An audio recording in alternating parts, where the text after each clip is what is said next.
Olá, começa agora mais um episódio da 10ª temporada do EsferaCast, o videocast que dá o tom aos assuntos de maior destaque do país. Essa temporada é temática e reúne apenas entrevistas sobre sustentabilidade e prevenção a desastres climáticos.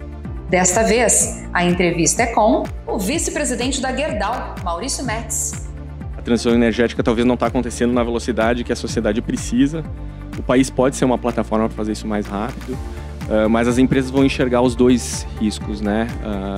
O risco de transição e necessidade de transição, e vão propor soluções para isso. Com ampla experiência no setor e na empresa, que é a maior produtora de aço do Brasil, esse executivo possui uma sólida carreira na área de siderurgia. Maurício, a Gerdau é a maior produtora de carvão vegetal do Brasil, né? Também produz aço. Tem uma expertise na governança de risco.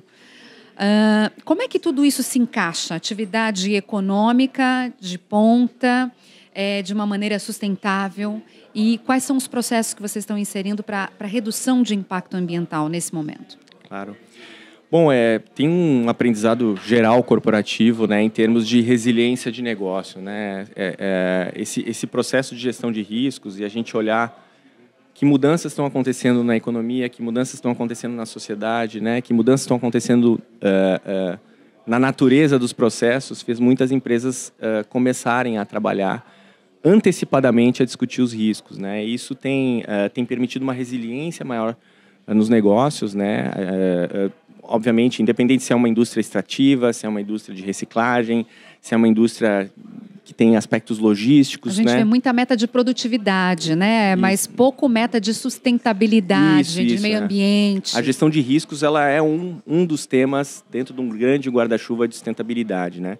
Especificamente no tema ambiental, a gente trabalha dois fatores. Um, obviamente, são os impactos a partir de emissões de gás de efeito estufa. Esse é um tema importante para a indústria do aço. Uhum. Ela é vista como ela é classificada como uma indústria hard to abate. Então, você ter clareza de onde vêm as suas emissões, como é que você faz um modelo de negócio que consegue ser mais sustentável, com uma pegada mais baixa, e como é que você avança ao longo do tempo, é algo que é bastante discutido com antecedência nesses times, né? A gente é um produtor de aço que tem a média de emissões, nosso nível de emissões, de intensidade de emissões é menos da metade da média do setor. Como é que vocês conseguiram? Basicamente pelo modelo de negócio, né? Um modelo que é baseado historicamente no DNA da empresa. A gente cresceu a partir de empresas que reciclavam sucata, né? No modelo de negócio que usa sucata, tem um grid de energia com energia sustentável, limpa, transformação, né? De então, a partir dessa transformação da sucata ferrosa, a gente consegue ter uma pegada bem mais baixa. E tem uma série de iniciativas, na parte que a gente ainda faz a redução do minério, que é a que tem a intensidade maior, a gente tem uma série de iniciativas para conseguir ir reduzindo essa pegada, né? Eu acho que vale a pena comentar, como você citou o tema da gestão de riscos, né? O impacto que as mudanças climáticas podem ter nas operações, né? E a gente viveu isso, infelizmente. Vocês tiveram 2 plantas paradas no Rio Grande do Sul, né? Não afetadas, mas a população. As comunidades, né? Uhum. Diretamente pela cheia do Rio Jacuí, com a unidade Encharqueadas, e pela cheia do Rio dos Sinos, com a unidade Sapucaia. E o estado inteiro, né? A gente é uma empresa muito ligada ao Rio Grande do Sul, porque a empresa começou lá. É uma empresa com mais de 100 anos, iniciou com uma fábrica de pregos em Porto Alegre. E a gente tem uma conexão muito forte com o Rio Grande do Sul.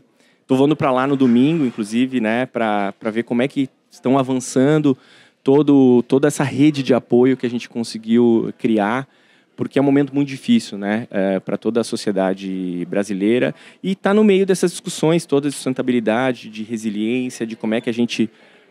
Existem regiões que vão ter escassez de água, existem regiões que vão ter enchentes e cheias de rios, né? Uma série de fatores que a gente precisa entender como é que afeta a operação, mas principalmente como é que as empresas suportam as comunidades que elas estão atuando para que esse impacto seja minimamente sentido e a gente continue na nossa jornada tendo um impacto positivo na vida das pessoas, né? Isso é um princípio muito forte da empresa. Dessa questão específica com relação ao Rio Grande do Sul, já houve um aprendizado prático, uma lição? A gente é muito cedo, porque a gente ainda, eu diria que a gente está numa fase agora de finalizar um processo de apoio e ajuda às equipes, né? A gente tem mais de 100 pessoas que a gente ainda está apoiando, né? Com recursos financeiros, né? Conhecendo moradia, né? Conhecendo como é que elas podem acessar a unidade. E a gente está muito feliz que as equipes têm acolhido muito bem essas ações. Porque, né? Maurício, eu estou aqui pensando enquanto você fala, uma decisão, uma solução radical e superficial seria trocar simplesmente, né, mão de obra humana por mão de obra robótica, por exemplo. Né? Mudar as plantas de lugar. Mas como a gente não consegue prever a dimensão, a gente tem uma ideia das próximas catástrofes, dos próximos desastres naturais, fica uma coisa surreal, vamos dizer assim. Né? Simplesmente a gente optar por transformações tão drásticas. Muda a planta de lugar, automatiza toda a produção, né? Desenvolve o ser humano para ter outras funções, não estou dizendo que acabaria com o emprego, mas quantas reflexões têm surgido com relação a isso, né? Até na forma que as cidades vão funcionar, né, ao longo do tempo. Muito concentradas atualmente, né? Tem todo o André, vice-presidente do Conselho, deu uma entrevista recente em que ele falou que a gente precisa ressignificar a partir desse evento como é que o Rio Grande do Sul vai operar, né? Porque tem características geográficas, né, que acabam trazendo esse risco de cheia de rios e com a mudança no padrão de chuvas. Não é inédito.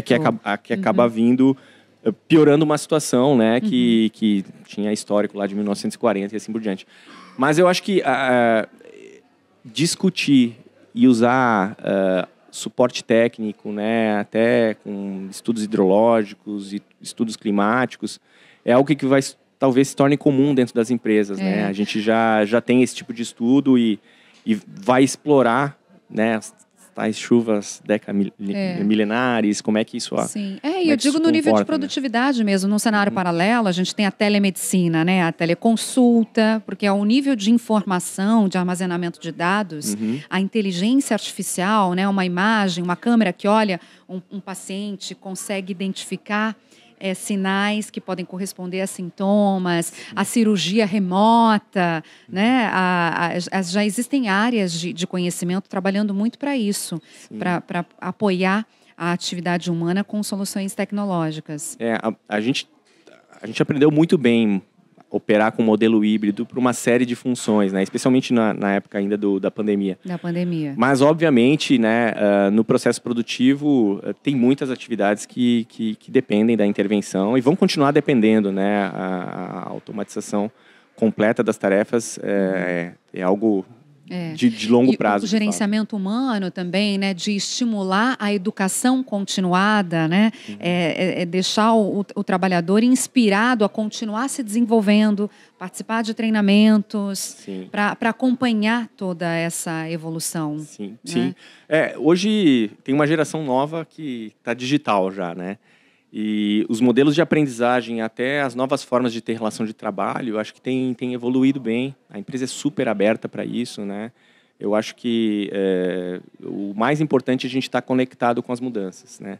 Enxergar as mudanças vindo, fazer a reflexão que precisa fazer e dar significado para isso, para as empresas e para as pessoas, né? A Gerdau é uma referência no combate a incêndios florestais, né? Nessa questão que você citou há pouco, da governança de risco e tudo mais. Eu tenho aqui 3 perguntas que eu vou lhe fazer. É o formato do nosso podcast. Eu vou pedir para que você responda em aproximadamente 30 segundos, mas que permeie, né, tanto a sua visão pessoal, quanto também a sua posição de executivo nesse cenário que a gente está propondo refletir sobre, que é a prevenção de desastres e a transição energética. Você acredita que seja possível ainda reverter a crise climática ou a gente precisa agora mesmo focar na prevenção de futuros desastres? Eu acho que os dois processos têm que andar em paralelo, né? Obviamente, a transição energética talvez não está acontecendo na velocidade que a sociedade precisa. O país pode ser uma plataforma para fazer isso mais rápido, mas as empresas vão enxergar os dois riscos, né?